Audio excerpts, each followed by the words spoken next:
اعوذ باللہ من الشیطان الرجیم بسم اللہ الرحمن الرحیم۔ عزیزان گرامی، السلام علیکم ورحمۃ اللہ وبرکاتہ۔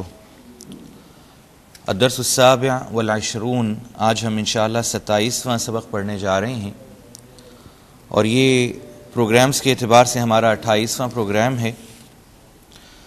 آج بھی انشاءاللہ تعالی ہم نے دعائیں پڑھنی ہیں۔ تقریباً ہم 4 دعاؤں کا مطالعہ کریں گے اور انہیں چھوٹے چھوٹے جملوں میں یاد کرنے کے لیے تقسیم کر دیا گیا ہے۔ یہ 11 جملے ہم انشاءاللہ آج پڑھیں گے۔ آئیے اب ہم یہ جو آج ہم نے دعائیں پڑھنی ہیں ان کا میں مختصراً خلاصہ بتا دوں، پھر ہم اپنا تلفظ اور ان کو یاد کرنے کی کوشش کرتے ہیں، اپنا تلفظ درست کرنے کی کوشش کرتے ہیں۔ پہلی دعا جو ہم نے پڑھنی ہے سورہ بنی اسرائیل آیت نمبر 80۔ اے میرے پروردگار، مجھے جب بھی داخل فرمائیں کسی بھی علاقے میں، کسی بھی جگہ میں، تو ادخلنی مدخل الصدق، تو میرا داخل ہونا سچائی کے ساتھ ہو۔ عزیزان گرامی، یہ بات مجھے پہلے سمجھ نہیں آ رہی تھی کہ اس کا مطلب ہے کیا، سچائی کے ساتھ داخل ہونے کا کیا مطلب ہے۔ یہ آپ صلی اللہ علیہ وسلم جب مدینہ منورہ سے مکہ مکرمہ تشریف لائے ہیں اور فتح مکہ ہوا ہے، تو آپ کے زبان مبارک پہ یہی آیات تھیں، ربی ادخلنی مدخل صدق واخرجنی مخرج صدق۔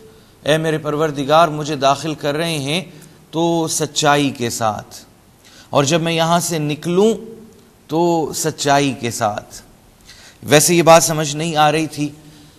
عزیزان گرامی، یہ اس بات کو ذرا سمجھ لیں، انسان جو امپیکٹ چھوڑتا ہے، جو اثرات چھوڑتا ہے، ہمیں سچی بات ہے اس کا اندازہ نہیں ہوتا۔ یہی وجہ ہے کہ ہم سمجھتے ہیں کہ تنہائی میں انفرادی طور پہ جو میں غلطی کر رہا ہوں، گناہ کر رہا ہوں، اس کا اثر کسی پہ نہیں ہوگا، میں تو اکیلے بیٹھ کے کر رہا ہوں، میں پورا کا پورا ماحول اس گناہ کے اثرات میں مبتلا کر رہا ہوں، میری اولاد، میری بیوی، یہی بچے یہ متاثر ہوں گے، میں ان چیز کا مجھے بالکل خیال ہی نہیں رہتا، اور جب وہ متاثر ہونا شروع ہو جاتے ہیں اور بات میرے ہاتھ سے نکل جاتی ہے، پھر میں پشیمان ہوتا ہوں۔ یہ بات ذرا ذہن نشین کر لیں، آپ تنہائی میں بھی گناہ کریں گے، اس کے اثرات ہوں گے۔ سچا اور کھرا اپنے ساتھ آپ ہوں گے تو اللہ کے ساتھ بھی مخلص ہیں، اپنے ساتھ مخلص نہیں ہیں، اپنے ساتھ سچے نہیں ہیں، اللہ کے ساتھ بھی نہیں ہو سکتے۔ یہ ایک قاعدہ کلیہ ہے، بیسک پرنسپل ہے، خدا را اسے سمجھ لیں، جس سے ہم آج کے دور میں اور خاص طور پہ آج کا مسلمان یکسر غافل ہے۔ وہ سمجھتا ہے کہ میرے گناہ کرنے سے، اور خاص طور پہ جب میں چھپ کے کرتا ہوں، تنہائی میں کرتا ہوں، کسی کو کیا پتہ چلنا ہے۔ تو یہ ہے کہ میں اے اللہ جہاں بھی جاؤں، جہاں بھی آپ مجھے لے جائیں، میں ایک سچا اور ایک کھرا انسان ہوں، کہ میرے اثرات یہ سچائی کے ہر ایک پہ مترتب ہوں۔ اب یہ دوسری بات ہے کہ پہلا تو میں نے عرض کیا کہ برائی کے اثرات ہیں، اسی طرح اچھائی کے اثرات ہیں۔ آپ سچے ہیں، کھرے ہیں، باکردار ہیں، آپ جہاں جائیں گے آپ کا یہ اثر اوروں پر ہوتا چلا جائے گا۔ اگلی جو آیت اور اگلی جو دعا ہے، یہ سورہ طٰہٰ آیت نمبر 25 تا 28، حضرت موسیٰ علیہ السلام کی جو دعا، فرعون کی طرف جب اللہ نے انہیں بھیجا اور بھیج رہے تھے تو یوں اللہ سے التجا کی کہ رب اشرح لی صدری، اے میرے پروردگار مجھے شرح صدر عطا فرما دے، میرا سینہ کھول دیں، ویسر لی امری، یہ معاملہ، یہ دعوت و تبلیغ کا اے اللہ میرے لیے آسان کر دیں، یہ کار نبوت جو ہمارے کاندھوں پہ ہمارے آقا صلی اللہ علیہ وسلم نے ڈال دیا کہ اب ان کے بعد کوئی نبی نہیں آئیں گے، اب یہ مجھے، آپ کو، ہر مسلمان کو یہ ذمہ داری اٹھانی ہے، یہ کار نبوت اٹھانا ہے۔ فرمایا یہ میرے لیے آسان کر دیں۔ وَاحْلُلْ عُقْدَةً مِّن لِّسَانِي، میری زبان کی یہ جو گرہیں ہیں نا، یہ جو میں کبھی پھسل جاتا ہوں، کبھی بات کدھر کی کدھر لے جاتا ہوں، ٹرمنالوجیز میں پھنسا دیتا ہوں لوگوں کو، اصطلاحات میں پھنسا دیتا ہوں، اصل بات وہ رہ جاتی ہے، ادھر ادھر کی باتیں کرنا شروع ہو جاتا ہوں، یا کبھی کبھی نعوذ باللہ اپنا آپ منوانے کے چکر میں ہوتا ہوں۔ فرمایا اے اللہ یہ میری زبان کی گرہیں کھول دیں، کشادہ کر دیں، کہ بات کروں تو صرف آپ کی خاطر، آپ کے لیے، اور دل سے نکلے بات اور دل میں اترے بات۔ یفقہوا قولی، دل میں میری بات ان کے اے اللہ اترتی چلی جائے، میری بات کو وہ سمجھتے چلے جائیں، یوں نہ ہو کہ میری بات سن لیں، اس وقت بڑے متاثر ہوں، جب اٹھیں تو کپڑے جھاڑ کے اٹھ جائیں۔ اور یہ دعا حضرت نوح علیہ السلام کی ہے سورہ المؤمنون میں، جب وہ کشتی پہ تھے، ربی انزلنی منزلا مبارکا وانت خیر المنزلین، اے اللہ مجھے وہ مقام عطا فرمائیں، اس مقام پہ مجھے اتاریں جو بہت ہی بابرکت ہو، مجھے وہ مقام عطا کریں جو بہت ہی بابرکت ہو۔ اس دعا کو کثرت سے مانگا کریں، اور یہ دعائیں ہم اسی لیے یاد کر رہے ہیں کہ جب بھی کہیں بھی ہمارے اندر، اور جھول بے شمار ہیں، جہاں آپ کو محسوس ہو رہا ہے کہ یہ مرتبہ، یہ مقام، اس سے میں گر گیا ہوں، تو یہ دعا مانگیں، ربی انزلنی منزلا مبارکا۔ اللہ کے لیے کہیں بھی آپ بات کر رہے ہیں اللہ کی خاطر، حضرت موسیٰ کی دعا مانگیں۔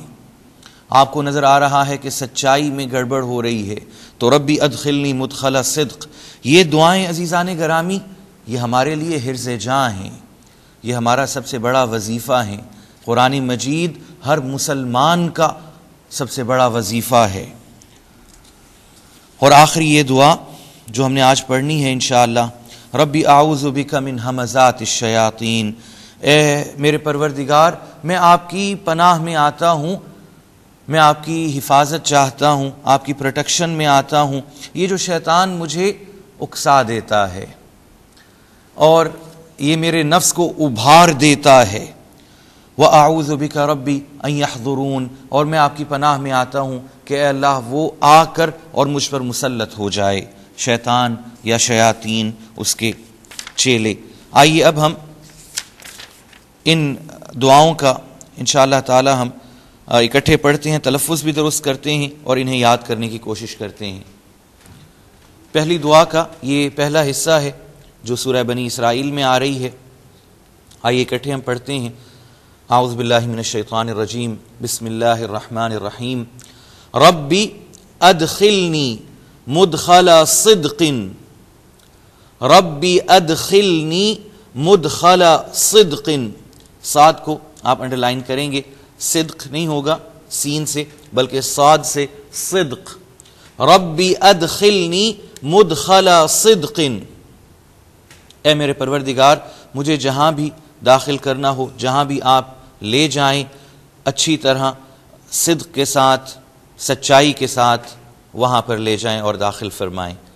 اس جملے کا ہم تجزیہ کر لیں، ربی اے میرے رب، اسم ادخل داخل کر دیجئے، فعل امر واحد مذکر اور مخاطب، نی مجھے پروناؤن ہے، اس میں ضمیر ہے۔ انشاءاللہ تعالی ہم جتنے بھی پروناؤنز ہیں ان کا بھی ہم اگلے اسباق میں ہم ٹیبل پڑھیں گے۔ مدخل، یہ مدخل کہتے ہیں دراصل راستہ، داخل ہونے کی جو مقام ہے، جگہ ہے۔ صدق ہم اردو میں بھی صدق ہی کہتے ہیں، سچائی، اسم۔ آئیے اگلے جملے کی طرف آتے ہیں، وَأَخْرِجْنِي مُخْرَجَ صِدْقٍ، وَأَخْرِجْنِي مُخْرَجَ صِدْقٍ، ایک مرتبہ پھر پڑھ لیں، وَأَخْرِجْنِي مُخْرَجَ صِدْقٍ، اور جہاں سے بھی مجھے اے اللہ نکالنا ہو تو اچھی طرح صدق کے ساتھ، سچائی کے ساتھ اے اللہ نکالیے۔ اور حرف ہے اخرج، نکال دیجئے، فعل امر واحد مذکر اور مخاطب، نی مجھے، پھر پروناؤن ہے، اس میں ضمیر، مخرج یہ پھر بھی نکالنا یا وہ جو مقام ہے، اسم صدق سچائی اسم۔ یہ اب اس دعا کا آخری حصہ، وَاجْعَلْ لِي مِن لَّدُنْكَ سُلْطَانًا نَصِيرًا، وَاجْعَلْ لِي مِن لَّدُنْكَ سُلْطَانًا نَصِيرًا۔ نصیرہ صاد کو انڈر لائن کر لیں، ہم نصیرہ کہہ لیتے ہیں سین کے ساتھ، اور وجعل ہم پڑھ لیتے ہیں، یہ بھی تلفظ میں گڑبڑ ہو جائے گی، عین کو بھی انڈر لائن کر لیں۔ ایک مرتبہ ہم پھر پڑھ لیتے ہیں، وجعل لی من لدنک سلطانا نصیرا، اور میرے لیے اپنی طرف سے مددگار غلبہ یہ مقرر کر دیجئے۔ و اور حرف اجعل بنا دیجئے، فعل امر واحد مذکر اور مخاطب، لی واسطے لیے حرف، لیا یا میرے اسم، من لدن کا من سے حرف، لدن طرف حرف کا آپ کی، پروناؤن ہے، اس میں ضمیر، سلطان ہم اردو میں بھی سلطان استعمال کرتے ہیں غلبے کے لیے، قوت کے لیے، اور عربی میں عام طور پہ سلطان شہنشاہ کو کہتے ہیں، بادشاہ کو کہتے ہیں۔ نصیر مددگار، نصرت ہم استعمال کرتے ہیں اسم۔ اب یہ دوسری دعا کی طرف آتے ہیں جو حضرت موسیٰ علیہ الصلاۃ والسلام کی ہے، اور یہ آپ کو حوالہ نیچے نظر آ رہا ہے، سورہ طٰہٰ صلی اللہ علیہ وسلم، آیت نمبر 25۔ آئیے ہم کٹھے پڑھتے ہیں، رب اشرح لی صدری، رب اشرح لی صدری، ہا کو انڈر لائن کریں گے، اشرح نہیں ہوگا، اشرح، اور صدری صدری نہیں ہوگا، صدری۔ آئیے پھر ہم دہراتے ہیں، رب اشرح لی صدری، رب اشرح لی صدری، اے میرے رب، اے میرے پروردگار، میرے لیے میرا سینہ کھول دیں، مجھے شرح صدر، ہم شرح صدر اردو میں فریکوینٹلی استعمال کرتے ہیں، یہ عطا فرما دیں۔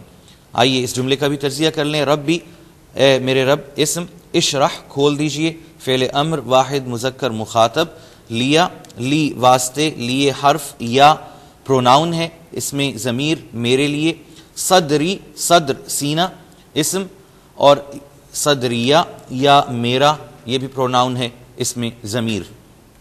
وَيَسِّرْ لِي أَمْرِي، وَيَسِّرْ لِي أَمْرِي، وَيَسِّرْ لِي أَمْرِي، یسر ہم نے سورہ الم نشرح میں پڑھا تھا، ان مع العسر یسرا، یہ یسر اور یہ اس کا فعل ہے یسر، اور میرے لیے میرا کام آسان کر دیجئے، یہ جو معاملہ ہے دعوت و تبلیغ کا اسے آسان بنا دیں۔ آئیے اس جملے کا بھی ہم تجزیہ کر لیں، و اور حرف یسر آسان کر دیجئے، فعل امر واحد مذکر مخاطب، لیا لی واسطے لیے حرف، یا میرے پروناؤن اس میں ضمیر، امریہ امری امر کام اسم، یا میرا یہ بھی اس میں ضمیر۔ وَاحْلُلْ عُقْدَةً مِّن لِّسَانِي، وَاحْلُلْ عُقْدَةً مِّن لِّسَانِي، یہاں پر ہا کو وَاحْلُلْ نہیں ہوگا، وَاحْلُلْ اس کو انڈر لائن کریں گے، عین اور قاف، عقدہ نہیں ہوگا، عقدہ ہم اردو میں استعمال کرتے ہیں، اور یہ اگر آپ کو یاد ہو ہم نے سورہ الفلق میں بالکل ابتدا میں دوسرے سبق میں ہم نے پڑھا تھا، نفاثات فی العقد، گرہوں میں پھونکے مارنے والیاں، تو یہ عقدہ گرہ، یہ جو زبان کی گرہیں ہوتی ہیں، اے اللہ انہیں کھول دیں، انہیں کشادہ کر دیں۔ اور زبان کی گرہیں میں بتا چکا ہوں، یہ ضروری نہیں ہے کہ زبان کا اٹکنا ہو، یہ جو ادھر ادھر ہم چلے جاتے ہیں یہ بھی زبان کی گرہ ہے، بات ہم کنوے نہیں کر پاتے یہ بھی زبان کی گرہ ہے۔ آئیے ایک دفعہ پھر ہم پڑھ لیں، وَاحْلُلْ عُقْدَةً مِّن لِّسَانِي، وَاحْلُلْ عُقْدَةً مِّن لِّسَانِي، اور اے اللہ میری زبان کی گرہیں کھول دیجئے۔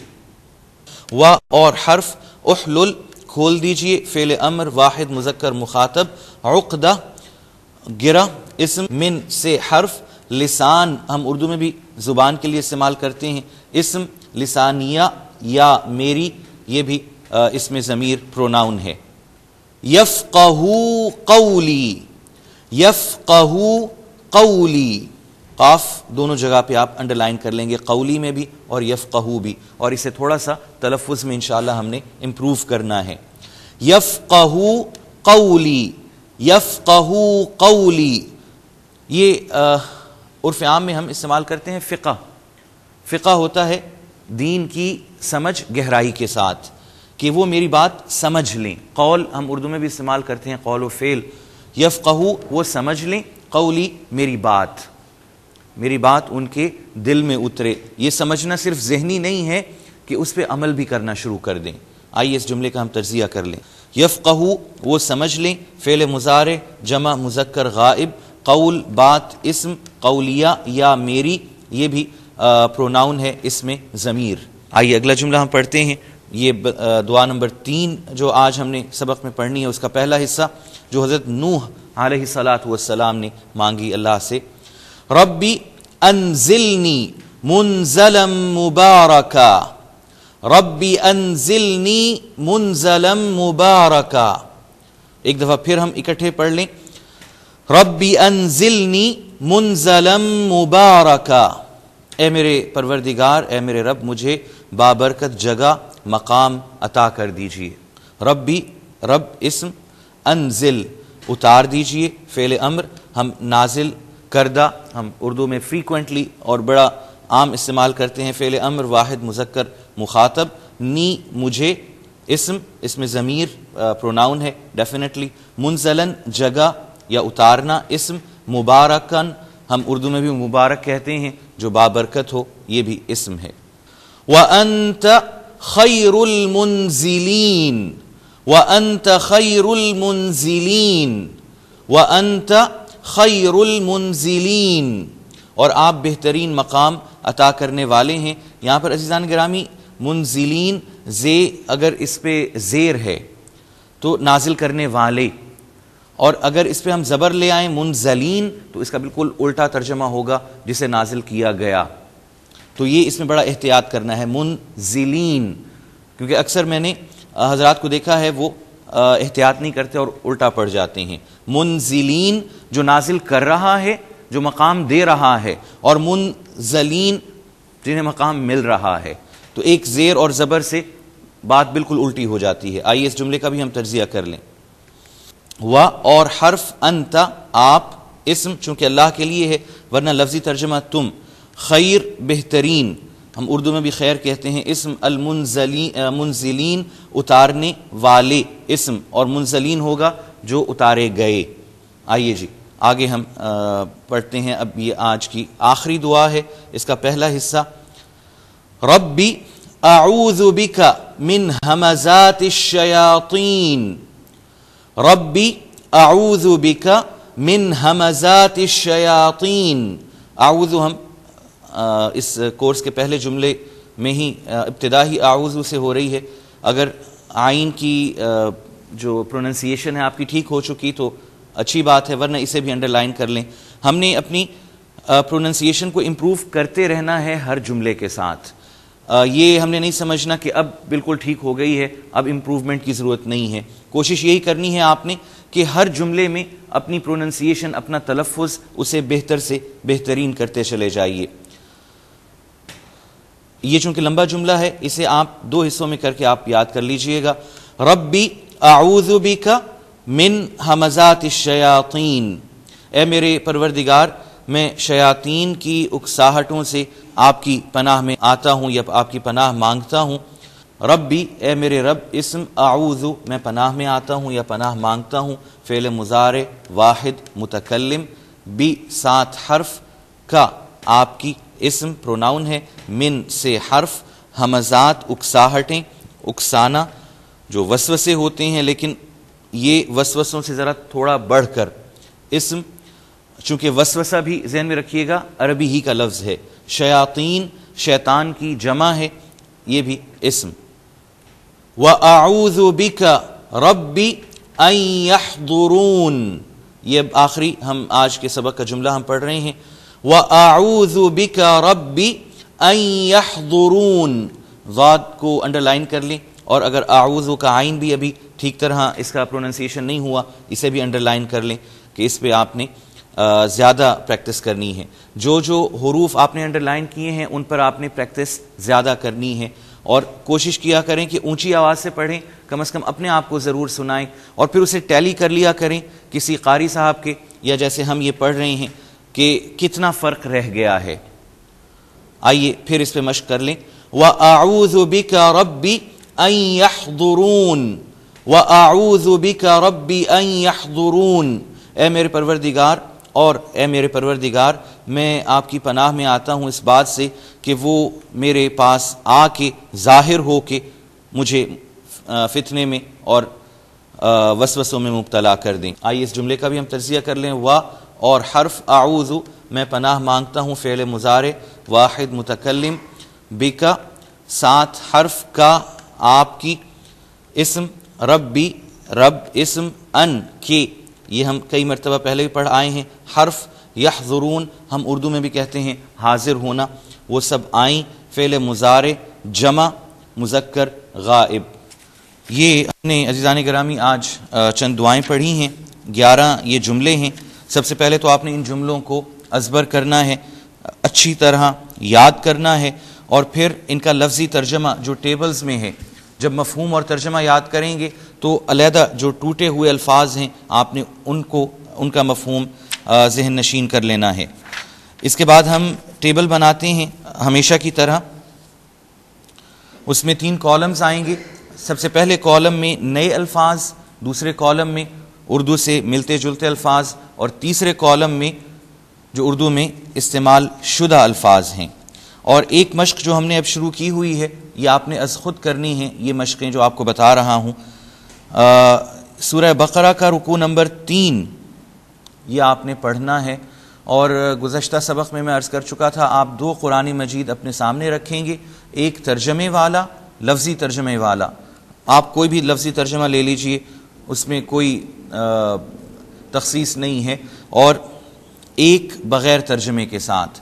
اب آپ نے سورہ بقرہ کا رکوع نمبر 3 خود پڑھنا ہے، اور کاپی پینسل اپنے سامنے رکھنی ہے. اب جو بغیر ترجمہ قرآن ہے اس سے سورہ بقرہ کا رکوع نمبر 3 پڑھیں گے. ایک ایک لفظ آپ نے خود علیحدہ کرنا ہے اپنی ثواب دید کے ساتھ، اور پھر آپ نے اس میں سے ہر لفظ کا علیحدہ مطلب نکالنا ہے. تیسرا رکوع شروع ہو رہا ہے یا ایھا الناس اعبدوا ربکم. اب یا ایھا اس کا کیا مطلب ہے، الناس اس کا کیا مطلب ہے، اعبدوا اس کا کیا مطلب ہے، جو آپ کو سمجھ آ رہا ہے. یہ کرنے کے بعد اب آپ نے سامنے رکھنا ہے لفظی ترجمے والا قرآن، اور ٹیلی کرتے چلے جانا ہے کہ آپ کو کتنا قرآن آ رہا ہے. یوں مجھے یقین ہے کہ آپ کی یہ جو جھجک ہے قرآن مجید کو جو ہم سے دور کیے ہوئے ہے، یہ دور ہوتی چلی جائے گی باذن اللہ تعالی، اور آپ قرآن مجید کو باقاعدہ سمجھنا شروع کر دیں گے. اس دعا کے ساتھ کہ اللہ تعالی ہمیں قرآن پڑھنے، سمجھنے، قرآن پر عمل کرنے کی توفیق عطا فرما دیں. میں اجازت چاہتا ہوں. والسلام علیکم ورحمۃ اللہ وبرکاتہ. ناظرین، ابھی آپ نے پروگرام آئیے قرآن پڑھنا سیکھیں کا لیکچر نمبر 28 ملاحظہ فرمایا. اب آپ کے سامنے اس لیکچر سے متعلق سوالات پیش کیے جا رہے ہیں. ان سوالات کے صحیح جوابات دینے والے ناظرین کو کیو ٹی وی کی جانب سے کورس کے اختتام پر سرٹیفکیٹس دیے جائیں گے. سوالات یہ ہیں. سوال نمبر 1، صدر کیا ہے؟ اے اسم، بی فعل، سی حرف. سوال نمبر 2، اخرج فعل امر کا کون سا صیغہ ہے؟ اے جمع مذکر مخاطب، بی واحد مذکر مخاطب، سی واحد مؤنث مخاطب. سوال نمبر 3، یفقہو فعل مضارع کا کون سا صیغہ ہے؟ اے جمع مذکر غائب، بی واحد متکلم، سی جمع متکلم. سوال نمبر 4، یحضرون فعل مضارع کا کون سا صیغہ ہے؟ جمع مذکر غائب، بی واحد متکلم، سی جمع متکلم۔ سوال ایک دفعہ پھر ملاحظہ فرما لیجیے۔ سوال نمبر 1، صدر کیا ہے؟ اے اسم، بی فعل، سی حرف۔ سوال نمبر 2، اخرج فعل امر کا کون سا صیغہ ہے؟ اے جمع مذکر مخاطب، بی واحد مذکر مخاطب، سی واحد مؤنث مخاطب۔ سوال نمبر 3، یفقہو فعل مضارع کا کون سا صیغہ ہے؟ اے جمع مذکر غائب، بی واحد متکلم، سی جمع متکلم۔ سوال نمبر 4، یحضرون فعل مضارع کا کون سا صیغہ ہے؟ جمع مذکر غائب، بی واحد متکلم، سی جمع متکلم۔